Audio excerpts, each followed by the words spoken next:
Olá, o Viva Saúde desta semana está começando para falar sobre um perigo muito sedutor, as dietas milagrosas. O verão está chegando e quem não quer ficar em forma.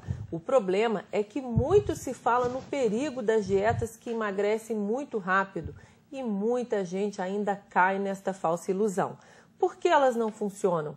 Quais os perigos para a saúde? O que é uma dieta saudável? Nós também vamos falar sobre estes alimentos que entram e saem de moda todos os anos, como a ração humana, a linhaça, a chia e muitos outros. Eles funcionam mesmo? Para falar sobre isso, nós convidamos uma especialista em dietas, a nutricionista e professora da UFV, Ana Vládia Bandeira, que atende a comunidade também na UFV. Ana Vládia, bem-vinda novamente ao programa. Nós vamos convidar você, porque você sabe que você é a nossa querida aqui da TV Viçosa, né? Obrigada. Ana é nossa fonte constante em muitas matérias aqui da TV e aqui no programa também, porque esse é um assunto que interessa muita gente. Por que tem tanta moda para dieta? Isso tem a ver com esse desespero por esse emagrecimento rápido? Existe milagre para emagrecer? Criam-se milagres. Se eles realmente vão ser efetivos, é uma outra história. Acho que o culto ao corpo acaba, na verdade, essa necessidade que o belo é o mais bonito e o magro é o mais bonito, é o contexto do momento. E a busca desse padrão, né, digamos assim, de identidade acaba levando a essas escolhas imediatas, sem fazer uma análise. Tudo bem, vou perder peso, mas esse perder peso é saudável? Vai me trazer mais benefícios, me deixando mais bonita, ou vai me trazer mais malefícios, também me deixando mais bonita? Então, são essas perguntas, na verdade. Bonito e doente. Bonito e doente. Então, de que adianta, né, essa velocidade se buscar uma resposta muito rápida? Quais as doenças que estão, quais as dietas que estão na moda esse ano? Essa, por exemplo, que muitos médicos têm prescrito, inclusive, de subtrair totalmente os carboidratos e fazer uma dieta à base de carne e verdura. Então, você retirando o carboidrato, precisamos entender, o carboidrato ele é fundamental na dieta todos os dias. Inclusive, ele é a base da nossa alimentação. Por quê? 60% da energia que o seu corpo precisa é fundamental que ele venha dos carboidratos. Desses 60%, nós buscamos, né, enquadrar na dieta, claro, aos indivíduos que nos procuram, que pelo menos 50% tenha fibra, para também não oferecer um carboidrato aí muito refinado, né, que leve a uma glicemia muito alta. Quando você retira esse combustível energético, você tem que buscar nos outros nutrientes, como as gorduras e as proteínas. Quando você retira ele, o que é que o organismo vai fazer? Ele vai acabar mobilizando basicamente isso e acaba de fato levando aí a uma aparente perda de peso, mas com uma série de respostas ao organismo não saudáveis. Então, a longo prazo que isso pode repercutir com o aumento de um alimento fonte de proteína, os seus rins não vão dar conta com o tempo de fazer uma boa filtração. Então, você pode gerar futuramente problemas renais.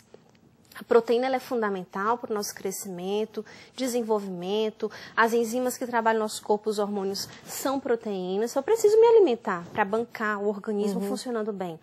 Mas é em torno de 12% a 15% por dia. O brasileiro, naturalmente, já come muita proteína. E se você faz a exclusão do carboidrato, essa distribuição acaba o quê? Aumentando ainda mais. Então, leva à perda de peso, né? Porque há uma logística metabólica. Se eu não estou recebendo energia, vou buscar, vou ter que mobilizar nas minhas reservas. Então, o organismo, ele trabalha nessa... Emagrece mesmo. E acaba emagrecendo. Mas, em contrapartida, não é um emagrecimento que você vai ter de forma saudável. E não é recomendado a longo prazo, porque pode trazer aí prejuízos à saúde de forma considerável. Mas a curto prazo ele é recomendado para quem quer perder peso muito rápido? Não é a melhor dieta, mas é uma dieta possível de ser feita? É difícil comer sem carboidrato, porque né? você tem que ter uma análise. Então, não é só o nutricionista que vai dar esse respaldo, nem é só o médico. São os dois juntos. Por quê? Vem o cardiologista para avaliar a capacidade aí cardiovascular, se essa dieta não está trazendo malefícios, que pode trazer transtornos. É o especialista em doenças renais para avaliar essa questão. Como é que está a filtração aí glomerular? Ou seja, você tem que inserir esse indivíduo para entender que o corpo dele é um conjunto de sistemas, que não é só uma resposta a uma perda de peso imediata. E que isso tem um preço, e o preço pode ser caro, dependendo do tempo, da conduta, e são escolhas, é claro, né? Então, vai responder, mas você tem que saber que a médio e longo prazo, e dependendo do indivíduo, não tão longo prazo, pode trazer prejuízos à saúde. Eu tenho visto algumas amigas, algumas pessoas que eu conheço que fizeram essa dieta sem carboidrato, a dieta da proteína, essa de comer carne e comer verdura. Elas perderam 5, 6 quilos num mês, mas foi muito sofrido. Mas o médico que prescreve, ou o nutricionista que prescreve, sempre diz que tem um limite. Por exemplo, no máximo 90 dias. Que é justamente isso que eu falei. O tempo tem que ser muito bem estabelecido, porque... E também não é para todo mundo. E não isso é para todo mundo. Depende de pessoa para pessoa. Tem que fazer uma análise. Então, com certeza, se o médico vai prescrever, ele avaliou com toda a ética, com todo o cuidado, se a pessoa está preparada para receber. Porque alguns indivíduos, assim, que já têm uma predisposição maior a problemas relacionados à filtração glomerular nos rins, ou problemas hepáticos, ou cardiovascular, e isso tem que ser muito bem analisado, para não vir trazer, né, nenhum problema. A gente tem que considerar também que nessa dieta, por aumentar, acaba essa questão da proteína, o aumento de sódio, a gente observa isso. Aí vem a questão também da hipertensão. Então, ou seja, são muitos fatores, cada indivíduo ele é único, né? Deus foi muito especial, é único, por ser único ele precisa ter essa atenção e esse olhar individualizado. E a equipe envolvida nesse tratamento precisa ter esse olhar também. Essas pessoas que eu conheço, elas perderam peso, mas todas, sem exceção, voltaram a engordar. Porque não há uma dieta que tente resolver de uma forma imediata que ela seja duradoura. Toda senhora fala, não deve ser duradoura, porque tem o quê? Os riscos, né? As contraindicações. E também porque você volta a comer carboidrato. Exato. Chega um ponto que você não pode. O organismo ele vai compensar, justamente tentando reparar a reserva que ele não fez. O organismo ele trabalha da seguinte forma, você tem uma reserva limitada de energia, que você vai acumulando entre as refeições. Por que você emagrece comendo várias vezes? Porque o que o organismo faz? Ele poupa para entre uma refeição ou outra, que é o nosso glicogênio muscular e hepático. E se eu vou pulando as refeições, o que ele faz? Ele também tende a acumular esse excesso de carboidrato na forma de gordura, que é a mais difícil de mobilizar. Então, o segredo de um controle de peso é aquela alimentação regular. O organismo ele é inteligente e programado para, de forma pontual, nas 6 horários de refeições, comendo, gastando e guardando só o que ele precisa. Comendo de 3 em 3 horas, de tudo um pouco. De tudo um pouco. Então, esse é o segredo, com as comer particularidades. Com fome é um perigo, né? Você chega certeza. em casa depois de... Almoça meio-dia, vai comer 9 horas da noite. Você não come, você devora um prato de comida. Você peca pelo excesso e pelas escolhas, que aí você vai... vem a fome junto com o desejo de comer algo que vai saciar a questão emocional também. A comida está muito íntima com a emoção. Então, você acaba aí desequilibrando o que o teu corpo precisa. Então, assim... Os nutricionistas e os médicos que prescrevem essa dieta da proteína, eles não estão errados, é possível prescrever. Sim. Mas para aquelas pessoas que querem, por exemplo, eu quero perder peso, isso é muito normal, né? Mulher tem essas verão. Eu quero perder peso para o casamento, eu quero perder peso para ir numa festa. Tá, tudo bem, até perde, né? Mas se não tiver uma manutenção depois, ganha tudo outra vez. Né? E esquecem que fazendo de uma forma regular, às vezes é 1, 2 semanas ou no máximo um mês de diferença. Então depende da programação. Quando você se programa, você não faz uma programação de um casamento com um mês, faz. Você programa com muita antecedência. Então, se você só vai casar daqui a 8 meses, por que não já começar o seu programa de uma alimentação saudável? Você já vai chegar no casamento com outro olhar, com outro contexto, se sentindo bem consigo, não só bonita, mas você se sentindo bem. Com uma educação, né? E você vai conseguir o quê? Continuar. Você vai constituir uma família, vão vir os filhos que já vão ser inseridos nessa realidade. Então, é esse olhar que a gente precisa ter. E sem contar que emagrecer muito rápido dá uma série de problemas. Celulite, estria, né, unha fraca, tudo isso tem a ver, né? Com esse... Bacana que eu acho da minha profissão, que o símbolo é uma pirâmide, aliás, é uma balança, né? O equilíbrio. Quando você foge desse equilíbrio, você acaba trazendo algo que não é desejável para a sua vida. Então, há tudo uma explicação na quantidade, nas escolhas. Então, em relação a essas dietas, como a questão da linhaça, do coco e várias coisas da moda, eles acabam tendo uma lógica imediata, mas que a gente precisa entender qual é essa lógica para saber o que os riscos podem trazer num uso prolongado. E a imprensa é bastante cruel com essas coisas, né? Todo começa o verão a falar a dieta de Hollywood, a dieta de não sei o quê. E todo mundo vai atrás, lê na revista, procura na internet e faz a dieta sozinha, o que é um perigo, né? Com certeza. Costumo dizer para os alunos, você não faz um planejamento acadêmico para um semestre, se você sabe que o verão vai chegar daqui a 4, 5 meses, vamos nos programar, nos organizar. Você não vai deixar de comer as coisas gostosas do inverno. Você apenas vai fazer escolhas em quantidades orientadas para que ao chegar o verão você não venha sofrer naquela emergência de resolver uma questão estética. A gente tem que pensar que a saúde vem primeiro. E se eu estou bem de saúde, o meu corpo vai responder com a pele bonita, um cabelo hidratado, unhas bem firmes. Então, é uma resposta do teu corpo. Então, essa leitura que a gente precisa ter. E até porque eu não sei se... Eu já fiz pouquíssimas dietas na minha vida que eu não tenho paciência para fazer, nem disciplina. Mas fazer dieta me deixa triste, me deixa assim...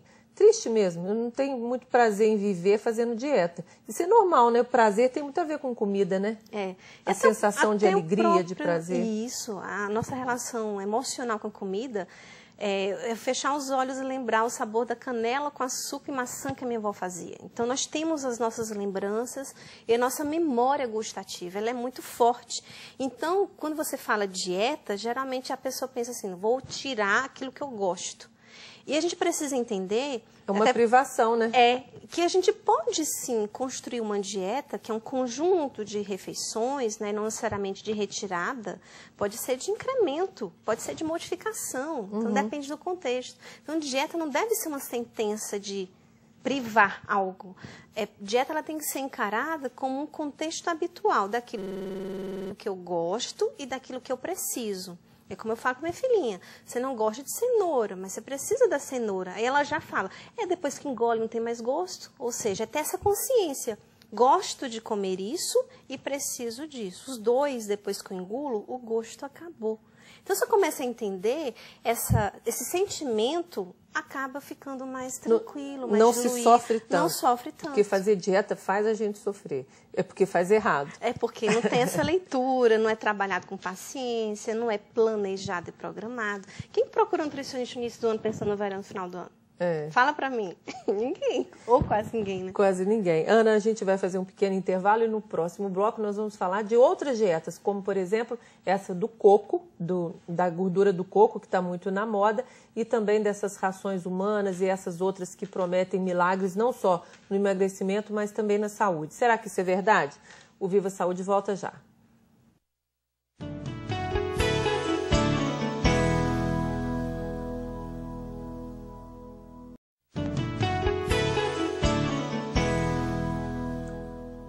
Estamos de volta com o programa Viva Saúde, hoje conversando com a nutricionista e professora do Departamento de Nutrição da UFV, Ana Vlade Bandeira. E o nosso assunto são as dietas milagrosas que prometem emagrecimentos muito rápidos aí para ficar em forma para o verão. A gente já falou sobre essa dieta da proteína. Isso. E essa do coco, essa é da última moda, né? A da gordura do coco. Isso. Que você tem que colocar gordura de coco, que inclusive é muito caro, em tudo. É caro aquilo, né? Caro e a quantidade que é trabalhada, a gente tem estudo que respalde. Primeiro a gente precisa entender, a gordura de coco, diferente, por exemplo, ela é uma gordura de origem vegetal, e a maioria das gorduras vegetais são ricas em gorduras insaturadas. Como o óleo de soja, como o azeite. O azeite.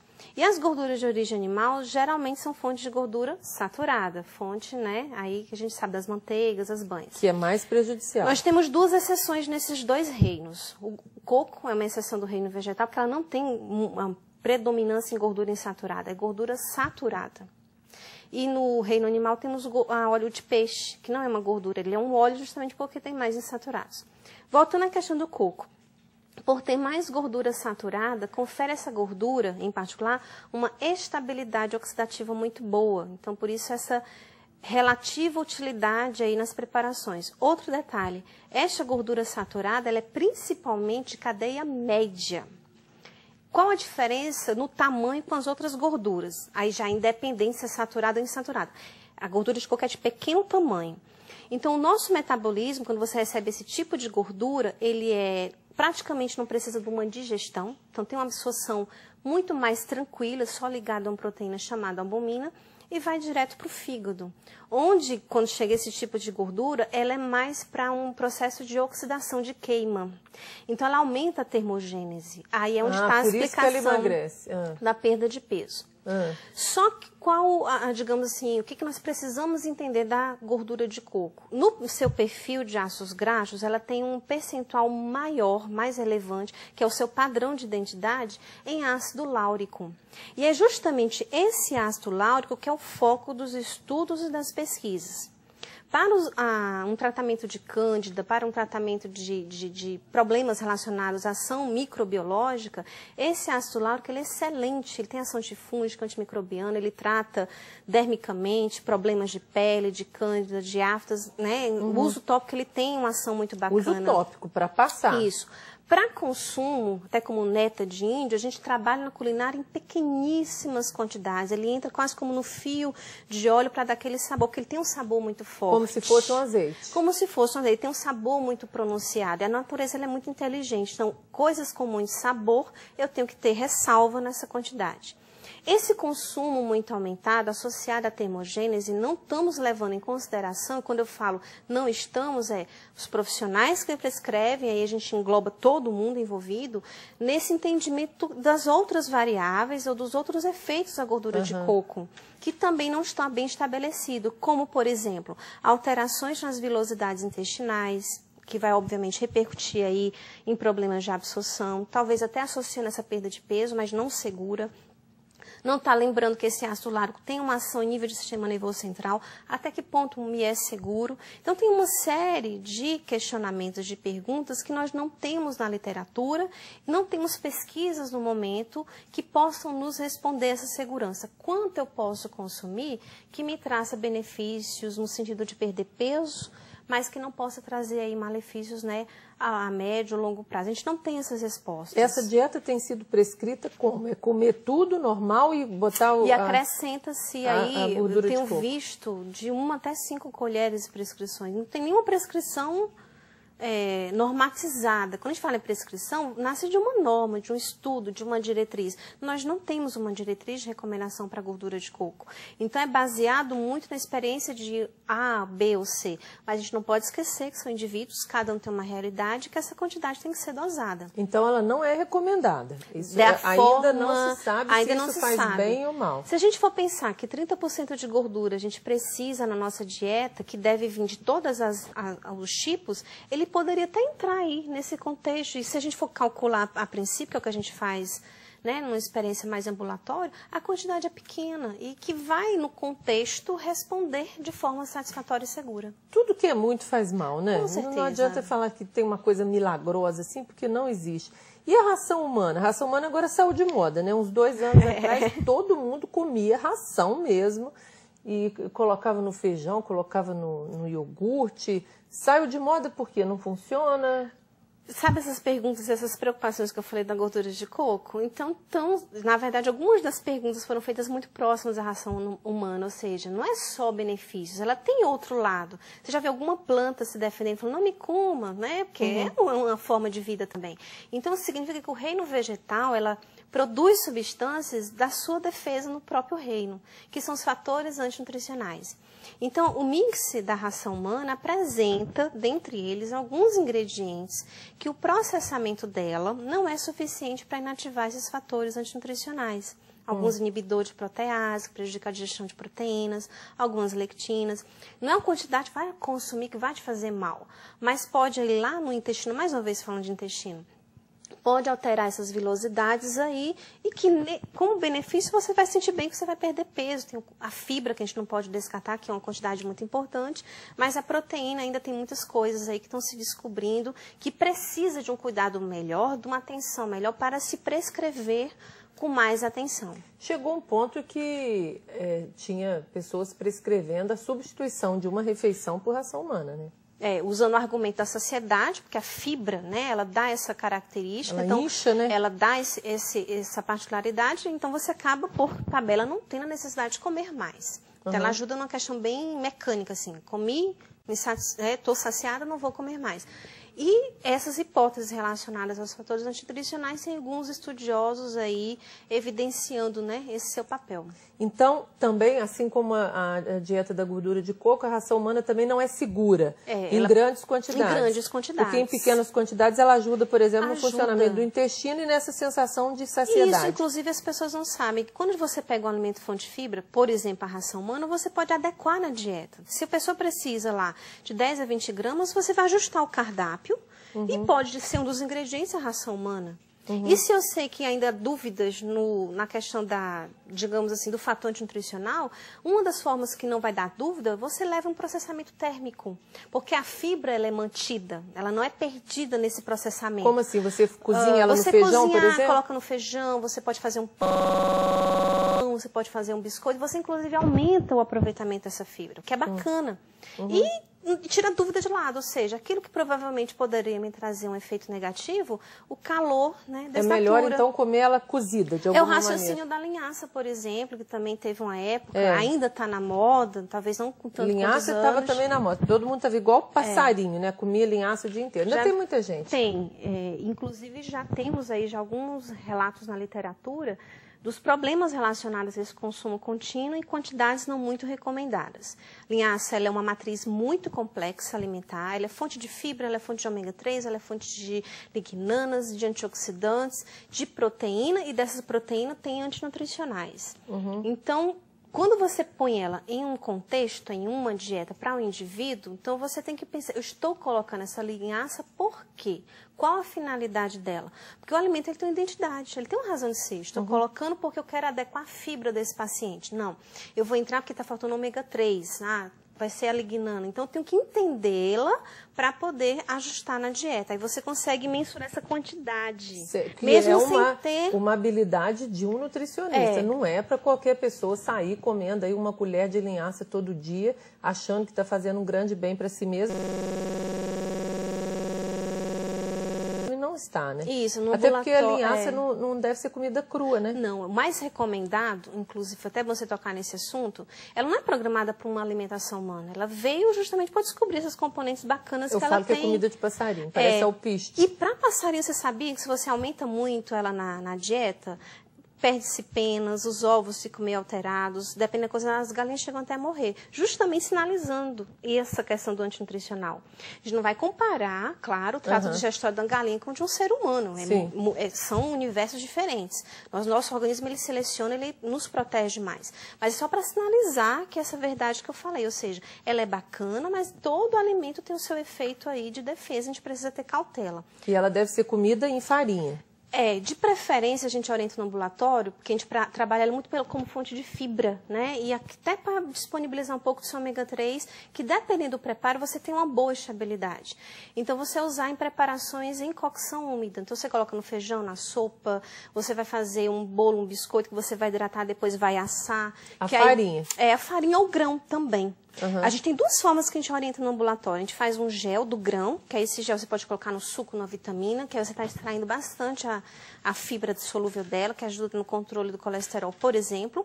E na farinha você aproveita ainda outros componentes dela, inclusive os antioxidantes, que aí você pode colocar no feijão, o caldo fica mais grosso, o pão vai crescer mais, vai dar um rendimento maior e fica mais saboroso. E também ela tem um tempo de validade, né? Você não pode comer ela assim, deixar a farinha fora da geladeira. Acho que virou quase um mito, porque a gente tem estudos no departamento de outras colegas que já evidenciaram um tempo de mais de 30 dias, analisando vitamina, antioxidantes, que ela mantém as suas propriedades, mesmo a temperatura ambiente, ou seja, fora da geladeira. Então, criou-se um mito por ter tantas coisas bacanas que a gente tem que cuidar, né? Que vai perder, não é bem assim. A linhaça, mesmo em farinha, ela tem um conjunto de fatores que a protege de alterações. Ou seja, não existe milagre. Não. Dieta de uma coisa só não funciona, não dá certo, tem que ser feita com atenção. E mesmo essas coisas que parecem milagrosas, como o coco, como a linhaça, não é para você se receitar sozinho, né?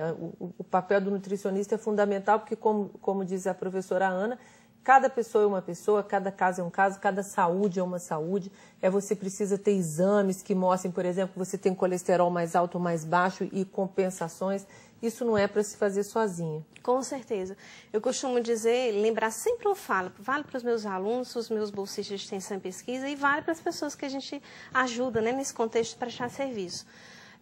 Hipócrates falava, faça o teu alimento teu remédio. Então, se a gente pega o contexto do remédio, ele cura, mas ele tem efeito colateral.